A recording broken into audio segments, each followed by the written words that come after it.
Well, you can tell Kirby Smart is super excited about one part of this game on Saturday night with Tennessee Vols. Of course, Georgia underneath Kirby Smart, 7-1, with him as the head coach. The only loss coming in 2016. That was a pretty good game, by the way. It was a week after Georgia lost to Ole Miss in 2016, so maybe you see some parallels there. If Tennessee comes down and throws a Hail Mary touchdown game winner, but the thing he quite clearly is the most, I don't know if excited is the right way to put it. Well, he literally says excited. He says, I'm excited for this matchup. But the part that he talks about is we get to come home and play. And it's going to be 35 days between the game that Georgia played against Mississippi State on October 12th and their matchup with the Vols this Saturday. So a long period of time. A trip to Austin, Jacksonville, and of course Oxford in that period of time. Just a long stretch without playing in Athens, and it's something that's been a quirk in Georgia's schedule for a couple of decades now. Specifically because of playing Florida and having the week off before Florida.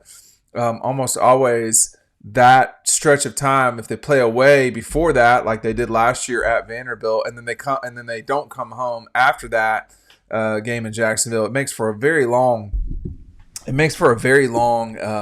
stretch of time. But you know, we talk about this a lot.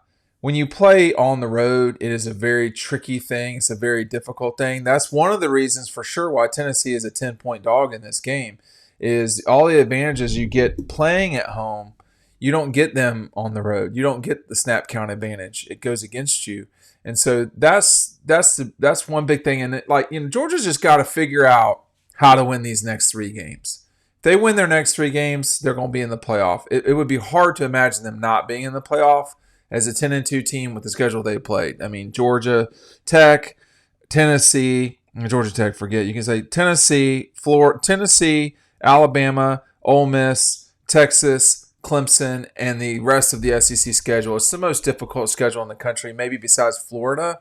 Florida might have a more difficult schedule. But the point is, Florida's not in playoff contention, and Florida lost by 14 to the Dogs. So we'll just see. And we also don't know tonight what the situation will be for Georgia having lost to Ole Miss, but I can't imagine it will be a good thing.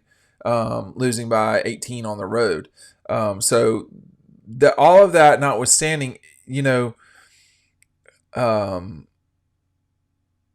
said this. He goes, thank goodness it's at our place. We get to come home and play. Night games should be an electric atmosphere. It is every time we play them, talking about playing Tennessee. And, of course, the last couple times they played Tennessee, I think every single time Kirby's been the head coach, they've played Tennessee at 3:30 because it's been the CBS game. That was the case in 16. That was the case in 18. In 2020, that was the 3:30 game the week before Georgia-Alabama. In 2022, of course, 1-versus-1 college football playoff as well as AP rankings. So these two teams meet. I mean, this is another – if you're looking at the coaches poll, and we don't know yet with the college football playoff, but this could be another top 10 matchup for both schools. Tennessee, I think, has only played one. Tennessee has not played the schedule Georgia has. I will say that. But all they need to do is win this game. And they play in the SEC championship in that situation. They won't be skipped. If you're the number 2 team in the SEC, you are playing in the college football playoff. I can assure you of that. So I don't know if this is make or break for Tennessee. I don't know. It feels like it. And it's a challenging situation for them. That it's not been the same for them. They don't have the road game at Texas. They have not played Ole Miss. The Clemson game, like their SEC teams, so they're going to play are Georgia, Alabama. So they've had 2 tough games. Whereas I would argue that Georgia's had 4, 3 at a minimum. But Alabama, Tennessee, Ole Miss, and Texas. Half of Georgia's SEC schedule have been very challenging games, 3 of which were on the road. So, but all of that is irrelevant if you don't win. If you don't win at home, then it doesn't matter. And you're going to have another thing about this situation too is if Georgia were to beat Tennessee, you would have Alabama, Tennessee, and Georgia all playing one another in a round robin, and everybody who played at home won. The home team would have won every single time. If Georgia could somehow get a sizable win, maybe that would matter. I'm not sure that it would.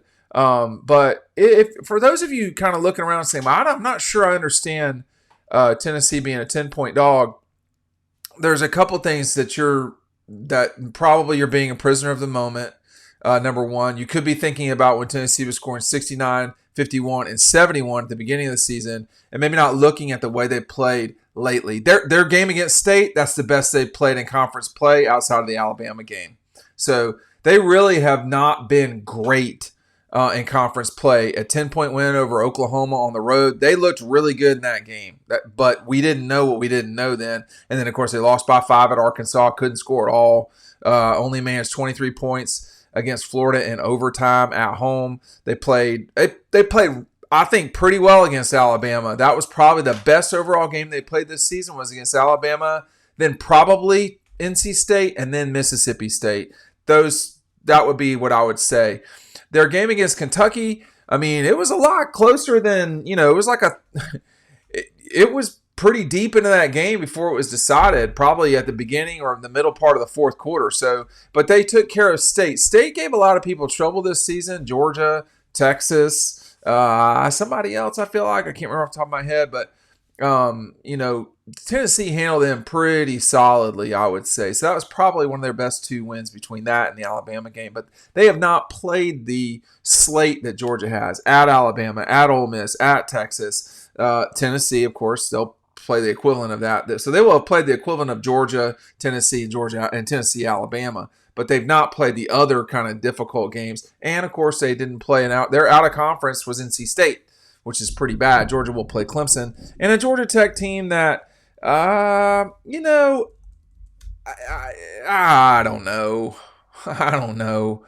I mean, they're 6-4. They're 4-3 in a league. They're 1-3 on the road. I mean, Tech probably should be undefeated at home. You would think all they got to do is beat NC State to do that. But, their home game against Notre Dame, they got pretty much destroyed, but it was not at Bobby Dodd. So, there's that. But Georgia Tech's, Georgia's got to get through these 3 games. And the good news is that 2 of the 3 are night games. They will have a lot of ability to have crowd involved. And, for those of you who don't think the crowd matters, you're wrong. I don't even need to explain that. You're just delusional. But this is the moment for Georgia. I mean, the season's on the line. I mean, they definitely, particularly against Tennessee, that's a game they can lose. And, I don't think they will. I think they will win that game, the Tennessee game.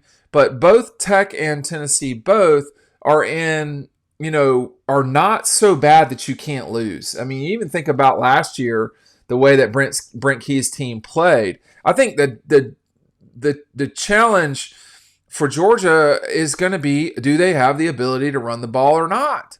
And lately, the answer to that's no. And when you cannot do that effectively, you're in real trouble. And that's, Tennessee is a pretty good defense. They're not bad, but a lot of teams have run on them. Like, that's not been some outrageous thing it's not been a big ask to run on the Vols. There have been times when they've stopped people, but in league play, everybody's kind of hanging in there against Tennessee in the run game. So Georgia has been bad in the run. They haven't just been like, oh, they're not good. No, they've been bad in the run game. They have not been healthy the entire season with the running backs. The only person that's been healthy the entire time have been Frazier and Cash Jones. That's it.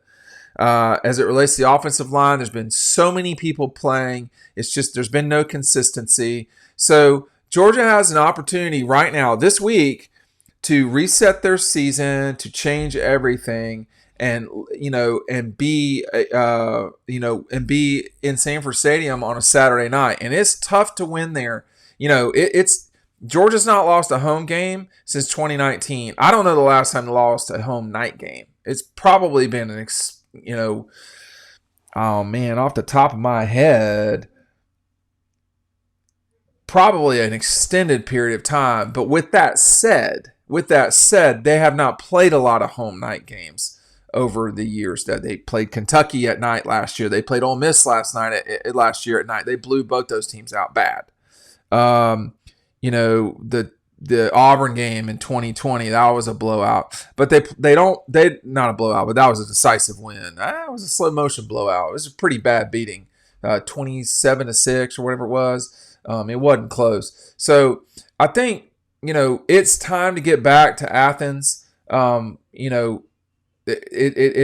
is taxing playing on the road, the travel, we've seen twice on the road this season, two of Georgia's games on the road, two of the four, there's been some extracurricular activity from fans. So that's not been good either. It's just been a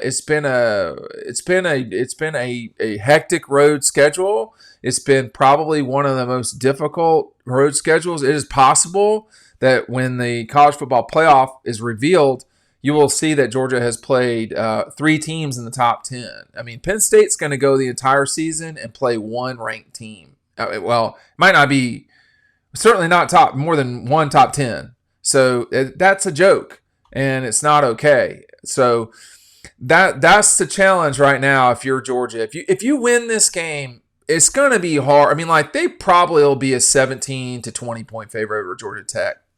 Something like that. It will be a significant line. They should win that game. The Tennessee game, though, they need to start playing well, offensively. The defense has been fine. I mean, there's been moments where that's not been great, but think back these last, few games. You look at how many times they forced Ole Miss to kick the ball, to kick a field goal. There were a lot of those. And this is against one of the most explosive offenses in the country. You think about the Florida game. Although Florida was down to their second and third string quarterbacks, they just really didn't do much offensively. Texas scored 15 points at home as the number 1 team in the country. Auburn didn't do anything. Kentucky didn't do anything. Clemson didn't do anything. Tennessee Tech didn't do anything. Alabama obviously had a huge night. And Mississippi State played pretty well, certainly in the fourth quarter against Georgia. But all the little stuff that Kirby's always talking about, that's not getting handled in a lot of these games. You got a penalty after you pick up a chunk play twice, I feel like, against Ole Miss. Georgia, you turn it over 3 times, 2 fumbles and an interception. It's just, all that stuff, perhaps all of that stuff is a result of playing not at home. You go to Ole Miss, you turn it over 3 times. You go to Alabama, you turn it over, I don't even know, 5, 4, whatever it was. Obviously against Florida, that was not at home. So maybe they settle back in and get going the way that they need to and should be if they depend on this season being saved.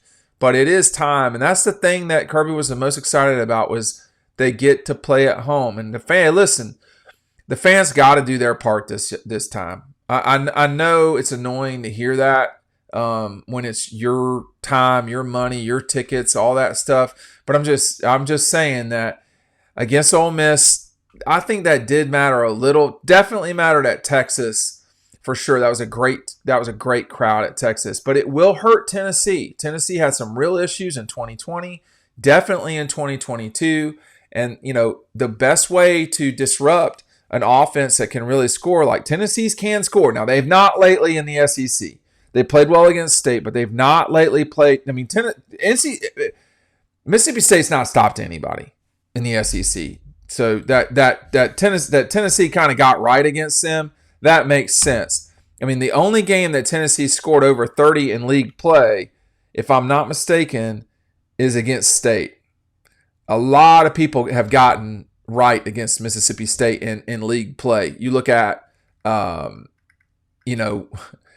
Florida scored 45. Texas scored 35. Georgia scored 41. A&M scored 35. That's who the other team at State gave some issues to. They scored 34. Arkansas scored 58.